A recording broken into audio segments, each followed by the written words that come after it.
सियासत छोड़ें, जमहूरी रास्ता निकालें, भंवर से निकालें अपने आप को भी, पाकिस्तान को भी, इदारों को भी और कौम को भी। ना वो अपनी मुद्दत पूरी कर पाएंगे, परेशानियों का टाइम रमज़ान के बाद उनके लिए शुरू हो जाएगा।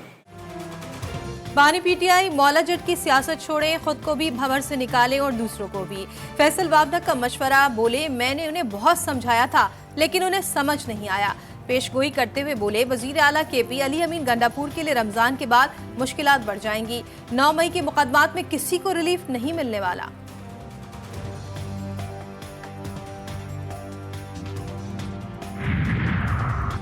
रमजानुल मुबारक में मुनाफाखोर आज़ाद, गैर मायारी अशिया की फरोख्त उरूज पर। कराची के शहरी कहते हैं यूटिलिटी स्टोर्स पर सस्ती अशिया मौजूद है मगर सामान गैर मायारी है।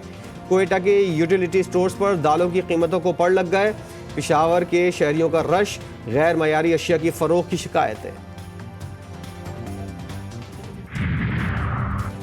कराची में फ़लस्तीन फाउंडेशन के तहत माह फ़लस्तीन अल-कुद्स कॉन्फ्रेंस और इफ्तार वहदत का इनेकाद।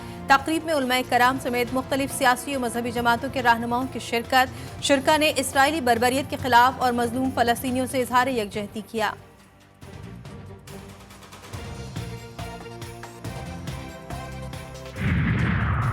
GTV न्यूज़ की सबसे बड़ी रमज़ान ट्रांसमिशन। इरफान रमज़ान में अवैस रब्बानी के आर्टिफिशियल इंटेलिजेंस के इस्तेमाल के शरई हैसियत के हवाले से सवालात। इस्लाम किसी तरक्की या टेक्नोलॉजी की मुखालफत नहीं करता मगर अफसोस कि इंसान जो तरक्की कर रहा है वो इंसानियत की भलाई के लिए नहीं कर रहा। उलमा कराम की गुफ्तगू। मजीद कहा जो मशीन इंसान की शक्ल में अल्लाह ने बनाई है उसकी जगह दुनिया में कोई रोबोट नहीं ले सकता। रोबोट शरीयत की शराइत पूरी नहीं कर सकता।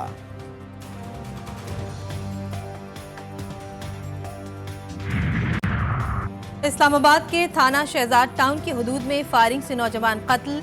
मकतूल अली खान छोटे भाई के साथ इफ्तारी का सामान लेने जा रहा था। 2 नामालूम अफराद ने फायरिंग करके नौजवान को कत्ल कर दिया। पुलिस ने तहकीकात शुरू कर दी। दादू में 2 ग्रुपों में गोलियां चल गईं। फायरिंग के नतीजे में एक शख्स जान से गया, 5 अफराद जख्मी। दोनों ग्रुपों में फायरिंग का वाकया भैंस चोरी के बाद पेश आया। पुलिस ने वाकये की तफ्तीश शुरू कर दी। सादिकाबाद के डाकुओं की दीदा दिलेरी, 2 मुग़ियों को फायरिंग करके कत्ल कर डाला। मुल्जिमान ने दोनों की लाशें दरिया में बहा दी। पुलिस ने इत्तला मिलने पर एहसन और शहजाद की लाशें निकालकर बुरसा के हवाले कर दी। वाक़े का मुकदमा दर्ज कर लिया गया।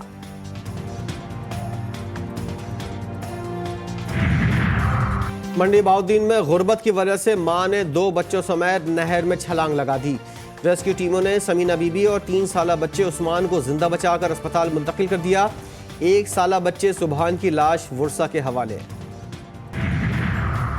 गवादर में लापता शख्स के लवाहिकीन का 0 पॉइंट पर एहतजाज। मकरान कोस्टल हाईवे गुज़िश्ता 14 घंटों से बंद। ट्रैफिक की रवानी मुअत्तल।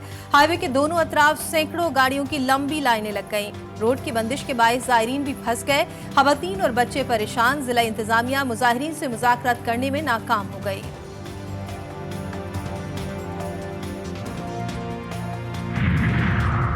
भावनगर में साबिक रुकन पंजाब असेंबली मियां उमर जमान लालेका के घर पर डकैती की वारदात।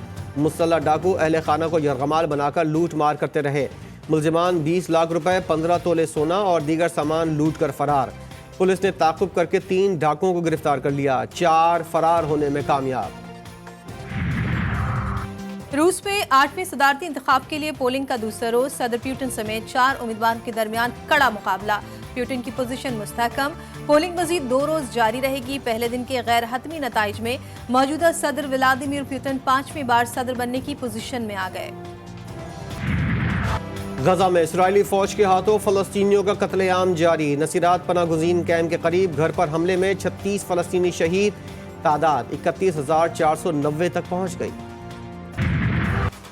गजा में जंगबंदी की नई कोशिशें। हमास ने 3 मरहलों में जंगबंदी की तजवीज़ पेश कर दी। पहले मरहले में इमदाद की फराहमी और बेघर फलस्तीनियों की वापसी। 50 फलस्तीनियों के बदले एक खातून इसराइली फौजी रिहा की जाएगी। अमरीका ने हमास की तजावीज़ काबिल अमल करार दे दी। PSL सीजन 9 की दूसरी फाइनलिस्ट टीम कौन सी होगी, फैसला आज होगा। पेशावर ज़ल्मी का इस्लामाबाद यूनाइटेड को जीत के लिए 186 रन्स का हदफ। जीतने वाली टीम 18 मार्च को फाइनल में मुल्तान सुल्तान्स का मुकाबला करेगी।